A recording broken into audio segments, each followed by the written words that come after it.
over the country, they're talking about this win. Social media, of course, helping to propel the 33-year-old New York State Assembly member Zohran Mamdani to the front of the pack in the primary. And tonight, political pundits are still unpacking just how this Democratic socialist soundly defeated the establishment favorite, former New York Governor Andrew Cuomo.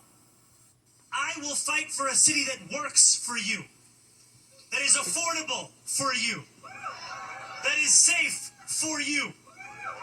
I will work to be a mayor you will be proud to call your own. The relative political newcomer energizing younger voters by campaigning on making New York City more affordable. If elected, he promises rent freezes, free buses, free childcare, and cheaper groceries from government-run stores in low-income neighborhoods. All paid for, he says, by raising taxes. Political analyst Ben Max explains Mamdani's appeal. There's a lot of energy among Democrats, especially progressive Democrats, who want something different from their leadership. They want more fight, they want more energy, they want more authenticity. And Zohran Mamdani showed a lot of that, while Andrew Cuomo was something of a Democrat from the past. Well, today, critics coming after him, pointing out many of his ideas to make New York City affordable require state approval. So far, the governor has not indicated she's in favor of raising taxes or free buses. His proposal to freeze the rent on 2 million rent-stabilized apartments here in New York City already getting some pushback from small property owners. Rent freezes just are not realistic when operating expenses continue to rise. Housing has a lot of costs, and we need to match those costs, with the rent. I mean, that's how we pay. The rent is the income that we use to pay for those operating expenses. Well, to get to City Hall, Mamdani may also need to win over New York City's Jewish voters, some who object to his stance on Israel's war with Hamas. And tonight we know that he'll be facing Mayor Adams, who will be running as an independent on the ballot, and Republican Curtis Sliwa. Whether or not Cuomo decides to run as an independent still remains to be seen. And tomorrow we're expecting a big announcement from Mayor Adams, maybe to start launching his campaign. Yeah, here we go. It's going to be a fascinating several months. All right, Sharon, thank you so much. Right. And for the latest on the mayor's race, watch Politics Unusual every Friday night at 6:30 on Fox 5. It also streams on Fox Local. New Jersey Congresswoman LaMonica McIver appearing in federal court in Newark for her arraignment on assault charges. They stem from a scuffle outside the immigration detention facility Delaney Hall last month. She was there with other members of Congress for an oversight visit. It turned into a struggle when Newark Mayor Ross Baraka was refused entry. McIver is accused of assaulting and interfering with immigration officers. She pleaded not guilty and claims the charges are politically motivated. We'll fight this. At the end of the day, this is all about political intimidation. The Trump administration and his, him and his colleagues or cronies, whatever you want to call them, have weaponized the federal government. Supporters gathered outside a court rallying for the charges to be dropped. If convicted, McIver could face more than a dozen years in prison.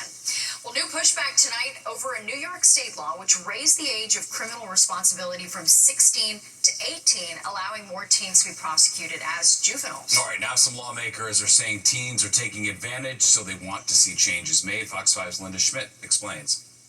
Well, here in the Bronx, the district attorney says teenage shootings are out of control. That, quote, the Bronx is bleeding. And she says a big part of the problem is the raise the age law. So the DA, along with the mayor and the police commissioner, are urging Albany to modify the law. Since Raise the Age went into effect, the number of shooters and shooting victims under the age of 18 has doubled. Police Commissioner Jessica Tisch among those sounding the alarm. Albany passed the Raise the Age law back in 2017. Until then, 16 and 17-year-olds were prosecuted as adults. Now they are treated as juveniles. But many officials say the reform has led to unintended consequences related to gun violence. We've seen 16 and 17-year-olds, as well as now 13, 14, and 15-year-olds with multiple gun cases and other violent crimes that are not held responsible when they're going to family court. Last month, a 14-year-old was charged with shooting and killing a 16-year-old. Violent scenes like these playing out in the Bronx. A young person firing a gun in the middle of the street. Two young people on a moped firing into a crowded street as they drive right past an MTA bus. Another young gunman shooting at kids on bicycles in a crowded neighborhood. It is also time for Albany to go back and re-examine the raise the age law so we don't continue to see the lowering of age of victims and those who are committing the crime. However, research professor Jeffrey Butts strongly disagrees. The explanation of pointing to raise the age as the cause for the increasing gun violence is just not accurate. It's not backed up by data. City officials are continuing to push Albany to modify the law. Linda Schmidt, Fox 5 News. President Trump says officials from the U.S. and Iran will talk next week as a fragile ceasefire remains in effect between the countries. Trump still insists that U.S. strikes over the weekend destroyed Iran's nuclear program, even though a leaked intelligence report suggests they only set Iran's program back a few months. As for the talks, an Iranian spokesperson said Washington had, quote, torpedoed diplomacy after attacking its nuclear sites, and Trump won't commit to restarting negotiations. Me, I don't think it's that necessary. I mean, they had a war, they fought, now they're going back to their world. I don't care if I have an agreement or not. Today, Iran's parliament approved a plan to stop cooperating with the UN nuclear watchdog that's been monitoring its nuclear program for years. Well, new developments tonight in the case against Sean Diddy. In the city are getting a pay raise. The New York City Taxi and Limousine Commission voting to increase the minimum pay for hire drivers in high-volume areas by 5%. The TLC is also adopting new rules to limit a practice known as lockouts, where apps prevent drivers from logging into their platforms in the middle of their shift. The New York Taxi Workers Union called the changes a victory. Uber said the rule finally moves away from tying driver pay directly to use. But Lyft says that they still have concerns over that underlying pay formula. Well, the MTA having a change of heart when it comes to ads promoting alcohol. They were banned in 2017, but now, as Fox 5's Arthur Gian shows us, the agency is ready to bring them back on subway cars and buses. All in favor of the changes to the advertising policy? Anybody registering opposition or abstention? Okay, the advertising policy item carries. And with that vote, alcohol ads are coming to a subway and bus near you. The MTA Wednesday lifted the ban on alcohol ads, which was in place since 2017 over concerns that it encouraged underage drinking and targeted lower-income neighborhoods and people of color. Communities that fought for that ban are not pleased with this development, saying that ads will glamorize alcohol consumption for anyone who sees it, especially the young. The people producing those ads know what they're doing.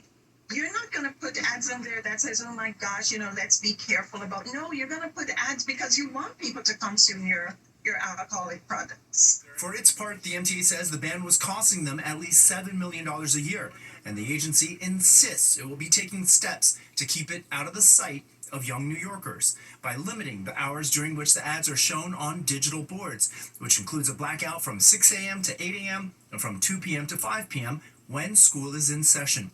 The MTA says the ads will not target neighborhoods and also won't be seen within 500 feet of schools and houses of worship. We asked parents what they think about the MTA's guarantees. There shouldn't be alcohol on the subways. I don't think that's something that they should be doing because they're out of control as it is without the alcohol. Because the MTA says they have to do this to get in on ad revenue that they've been missing out on, critics say they fear this will be a gateway ad that opens the door to things that sell tobacco or vaping or even cannabis. It worries me that that's what the MTA is thinking about. We want to bring back these ads that show that we are now creating an atmosphere, an environment where this kind of advertising can now be on our subways and our bus systems. Even with the MTA's approval on this, it looks like the policy itself is headed for a bumpy ride. In the Bronx, Arthur Gian, Fox 5 News.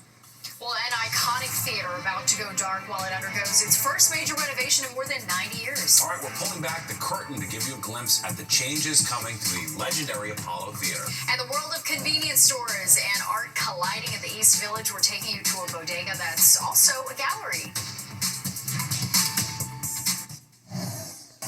Well, in New York City, you always find art in unusual places, but have you ever been to an exhibit inside a bodega? I have not. Fox 5's Kendall Green found one in the East Village that's stocking its pantry full of paintings. FaZe walked into Village Gourmet Grocery for a drink to cool off from the scorching sun, but ended up refreshed by something he didn't expect. I didn't really look at it, but now I can't stop seeing it. He found himself, like many frequent customers at the bodega, immersed in the artwork of Juan Heredia, who all month long has his art on display, a part of Desnivelle Art Gallery, which in English translates to uneven, or uncommon in this case. The dozens of pieces lining the store's fridges, windows, and tucked away in the back rooms are all his form of creative expression. I thought if I could have just a moment, maybe in that early morning mind, someone's getting a coffee and looks up and sees something that wasn't there. Like, how does that play into the rest of their hustle? Heredia tends to make larger paintings, but the art over his shoulder is smaller to fit the spaces of most New Yorkers. It's just thick layers of paint and over the wood, and then I took a chisel and chiseled the surface because I wanted there to be an uneven form. But Maria de Victoria is the brains behind the idea, where the cashier acts as an ambassador for the pieces, all up for sale. For me, it was very important to bring art and make it accessible, thinking of ways to bring it to the community. Since spaces to feature art in the city can get pretty costly, this is a creative approach to help artists retain their profits, all a part of De Victoria's vision. And customers find themselves buying a little more than that drink and a bag of chips they originally came for, walking away with a unique piece of art sold in perhaps the most artistic way. This is interesting because who doesn't go to a bodega in the city? Now, all the art here is for sale, but there is one added bonus from the curator and the artist, but you have to ask for it. You mind if I get one of those sketchbooks? You can see the artist's sketchbook to get a little more insight about the artist, but they aren't for sale. In the East Village, Kendall Green, Fox 5 News. Yeah, pretty cool. There you go, a lot going on. Interesting. We love that. All right, well, and after a heat wave that smashed records, relief is finally in sight. We just have to get through tonight. Audrey's back with some good news, plus this. It's the last showtime at the Apollo for a while. I'm Jessica Formoso at the iconic theater, which will undergo major renovations. Details coming up next on the 10 o'clock news. You're watching the 10 o'clock news. Back to our big story tonight, the unrelenting heat wave. Relief, though, is in sight, so this is hopefully the last night we're going to see one of these, a distribution of dry ice to Con Ed customers dealing with those power outages in East Flatbush, Brooklyn. Thank you for staying with us. I'm Natasha Burma. And I'm Steve Lacey. The heat dome finally cracking, about to let some cooler air in. Meteorologist Audrey Puente is here with more on a pretty significant temperature drop ahead. This is going to be a massive change over the next couple days, Audrey. Very true, Steve. You know, today we had a high temperature of 96 degrees. It's going to be closer to what should be our normal high tomorrow, which is 83. So that's one drop. And then we're going to have another one on Friday where our highs will struggle to get to 70 degrees in many spots, believe it or not. Right now, it's very warm outside. We're at 87 degrees in Central Park, 83 right now at LaGuardia with a few clouds there. Atlantic City is checking in at 80 at the moment, so not quite as hot as it's been over the last few nights, but still very warm for this time of year for sure.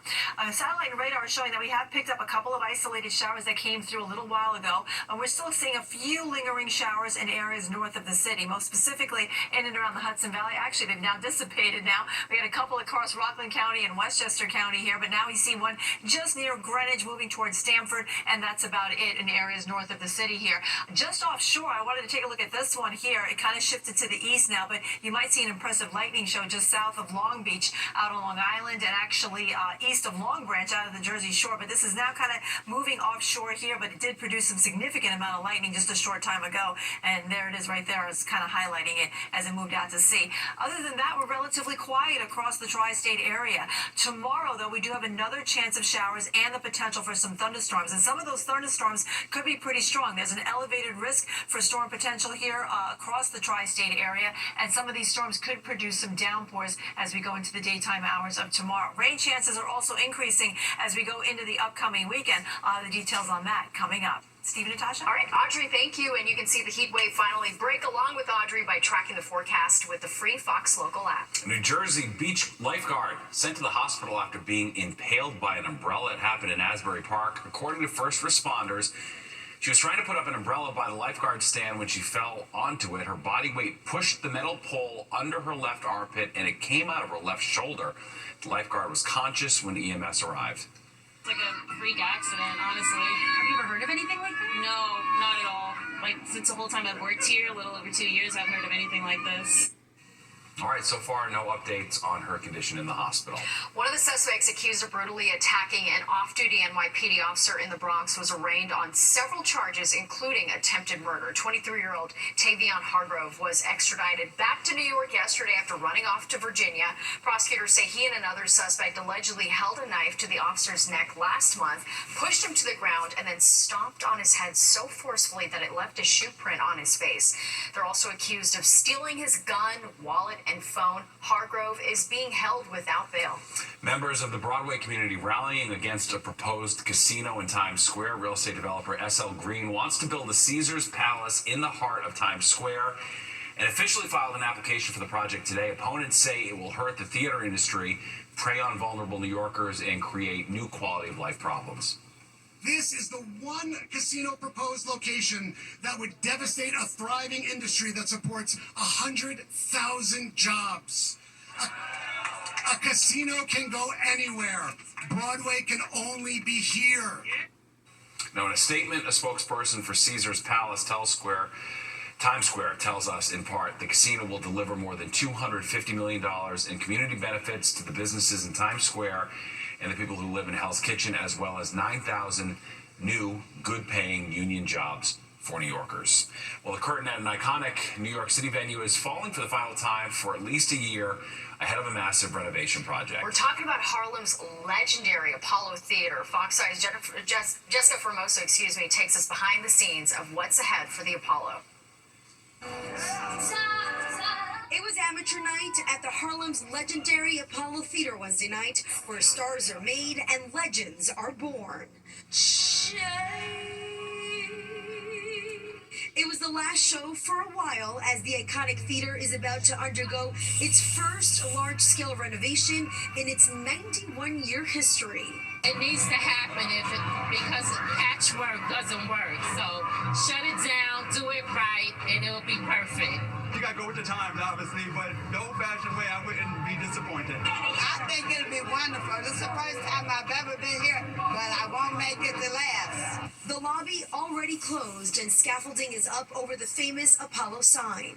There'll be elements of the design that evoke our original early 20th century theatrical design, but it's also about modernization and about growth that's going to embrace technology, interactivity, digitization. So a lot of what we're going to see will amplify that sense of engagement. The historic Wall of Fame in the lobby will be digitized, allowing for an interactive experience. However, a lot will be preserved, including the theater's facade. We partner with the Transportation Landmarks and Historic Preservation Committee on preserving a lot of the original infrastructure and facade and artifacts within the historic theater. We still will have Apollo Presents at the Apollo stages at the Victoria. We're one Apollo with many stages, so we will still have programming that happens at the Apollo stages at the Victoria.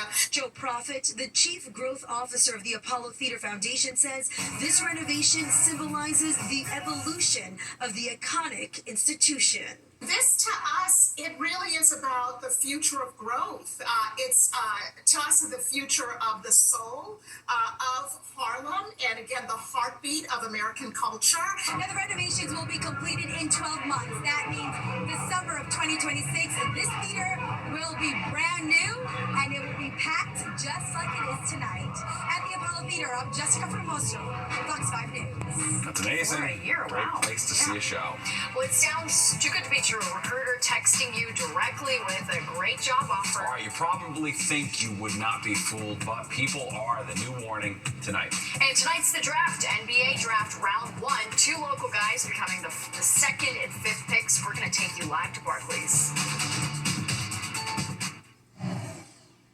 Fox 5, brought to you by Morgan & Morgan. All law firms are not the same. There's only one Morgan & Morgan. Your warning tonight about text messages from a recruiter offering you a remote job with a generous salary. All right, but as Fox 5's Arthur Chan shows us, that offer is too good to be true. I submitted resumes to like Glassdoor, LinkedIn a year ago, and I still get, we got your resume from random numbers. So How many are you getting? on a bad day, 2, 3, maybe 4. Just as we're still getting inundated with fake text message scams about packages arriving and overdue Easy Pass charges, a new text message scam is skyrocketing and is now the #2 texting scam, all pretending to get you a new job. You're looking at an uptick from 2023 at about $14 million in reported losses to last year. It's $61 million and growing. So it'll be a staggering figure. Even cybersecurity expert Paul Auster is being targeted, as are members of our own news staff. Scammers are pretending to be from Glassdoor or ZipRecruiter, pretending they can get you jobs at Target or high-paying jobs to work from home.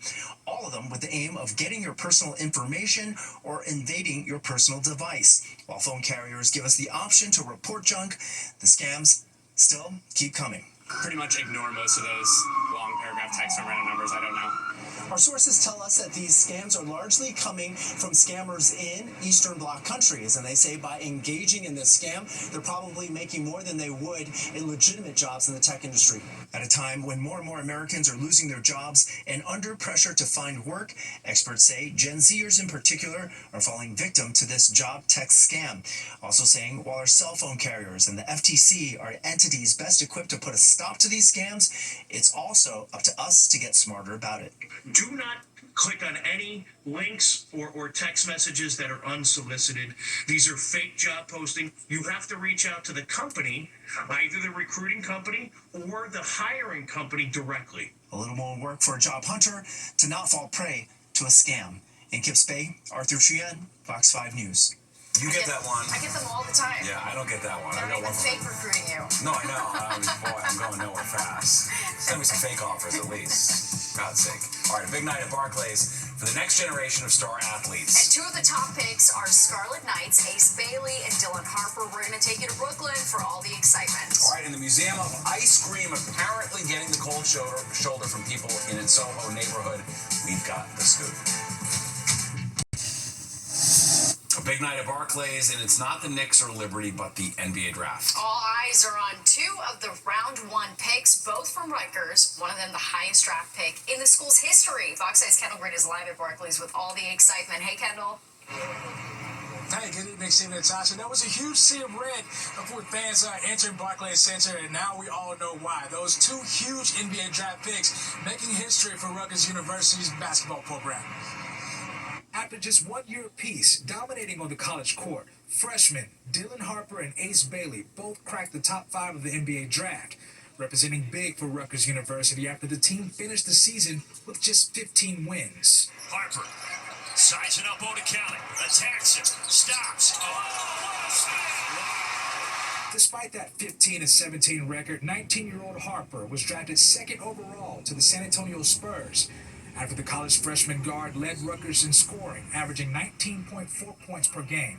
Scarlet Knight fans say they couldn't miss Harper's biggest moment inside Barclays Center. I'm so proud. I mean, I've been a Rutgers fan my whole life. My dad put me on, and it's been great to see. I wish we could have given these guys a better season, but I think they're going to do great, and I'm so happy to see all the success they're going to have. So. And his teammate, Ace Bailey's name was called just a few picks later, drafted 5th overall to the Utah Jazz. Bailey, Garcia has really contained his nose. It's a major league shot. The athleticism, they were on a different level. Like, it was clear they were always the two best players on the court as freshmen. And, they look young doing it, too. But you see that potential there, and it's exciting. Bailey averaged 17.6 points a game, making him the only other player aside from Harper on the Rutgers roster to average double digits on the board. And this was a historic draft for Rutgers University. They haven't had players drafted this high up since 1979. And that year, 2 names were called as well.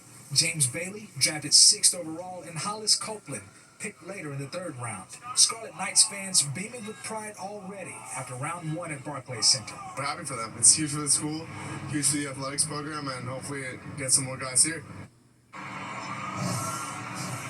Now, another familiar name for New Yorkers, Baylor freshman VJ Edgecombe. He was drafted 3rd overall by the Philadelphia 76ers, and he's a Long Island Lutheran High School graduate. That's latest here at Barclays Stadium. Kendall Green.